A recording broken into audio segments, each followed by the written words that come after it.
So వైజాగ్లో IPL మ్యాచ్లు అయితే 2 మ్యాచ్లకు అనుమతి అయితే లభించింది. దానికోసం కేశవన్ చిన్ని గారు ముందుగా మీకు కంగ్రాచులేషన్స్. 2 మ్యాచ్లకి తీసుకొచ్చారు. సో ఎలా అనిపిస్తుంది, ఎలా అభివృద్ధి చేయబోతున్నారు, ఎలా డెవలప్ చేయబోతున్నారు? ఇవాళ క్రికెట్ అంటేనే ఒక క్రేజ్. ఇండియాలో క్రికెట్ అంటే ఒక మతం. అటువంటి క్రికెట్లో ఆంధ్రప్రదేశ్లో 2 ఐపీఎల్ మ్యాచ్లు రావడం, అందులో ఆంధ్రాకి బ్రాండ్ క్యాపిటల్ అయిన వైజాగ్ క్యాపిటల్ అంటే మనకు ఫైనాన్షియల్ క్యాపిటల్ అయిన వైజాగ్లో క్రీడా క్యాపిటల్గా కూడా ఇటువంటి 2 మ్యాచ్లు రావడం వల్ల డెవలప్ అవుతుంది. తప్పకుండా ప్రేక్షకులే కాకుండా చాలామంది యువకులు ఆంధ్రప్రదేశ్లో ఎదురు చూస్తున్నారు.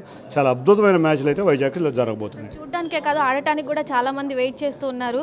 సో ఎలా ప్రోత్సహిస్తున్నారు వాళ్ళని? అకాడమీస్ ఎలా డెవలప్ చేయబోతున్నారు?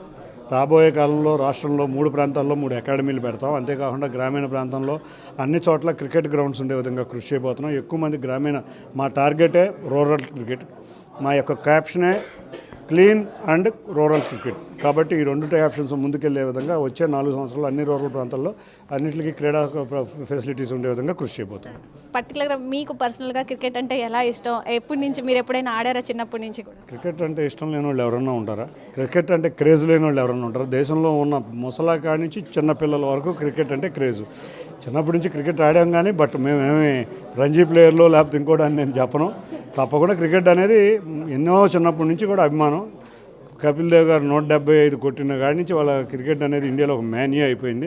అటువంటి గ్రేటర్ క్రికెటర్ కపిల్ దేవ్ గారితో కలవటం, ముఖ్యమంత్రి గారి దగ్గర కూడా తీసుకెళ్ళటం, గోల్ఫ్ గురించి మాట్లాడించడం, అది మా హీరోని కలవడం అనేది చాలా అదృష్టంగా భావిస్తున్నాను. కాబట్టి క్రికెట్ అనేది అందరికీ కూడా ఇష్టమైన గేమ్ కాబట్టి క్రికెట్ అనే దాని గురించి ఇప్పుడు అందరికీ ఆసక్తిగానే ఉంటుంది. అందరికీ కూడా క్రికెట్ అంటే చాలా ఇష్టం. సో ఆంధ్రప్రదేశ్గా మారుతుంది. సో ఇది ఒక్కటే కాకుండా ఇంకేమేమి గేమ్స్ని ప్రోత్సహిస్తున్నారు? అన్ని గేమ్స్ ఏర్పాటు చేయబోతున్నాం. శాప్ ఆధ్వర్యంలో అన్ని చోట్ల స్టేడియంలు కట్టబోతున్నాం. తప్పకుండా ఆంధ్రప్రదేశ్ కాబోతున్నాం.